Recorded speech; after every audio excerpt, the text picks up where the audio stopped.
وصدح استراتيجيات ee suuqaad ku qabsanayso dawada waa qodob keenin koowaad baan ku jirnaayo saddexda istiraatiijiyadu waxay kala yihiin ee uu boorto sheegay ee uu leeyahay dad saddexda isticmaasho suuqa adiga qabsanaya waa suuqa ganacsiga kaynu ka sheekaynaynayo wuxuu istiraatiijiyada koowaad waxa weeyaan waa inaad yaraysaa qarashka ay kugu kacayso alaabtaad iimanaysaa xabadu qarashka ay kugu kacayso waa inaad aad u yaraysaa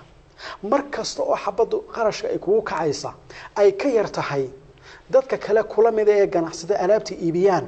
xabadu intay ku kacayso markasta ay taadu ka hooseyso oo qarashkeedu ka jaban yahay waa markasta suuqaad qabsanayso qodobkan waa qodob aad u muhiim ah waxa uu tilmaamayaa badeecad markaad iibinayso waxaad eegaysaa xabadu inay kugu kacaysa qarashka kugu kacaysa waa imisa qarashka hadii aad u yarayso waliba qarashkaasi uu ka yar yahay badeecadaha kale kula midka ay suuqa ku jira hadii uu ka yar yahay suuqa adiga haysanaya laakiin saxabadu qarashka ay kugu kacaysa haduu ka badan yahay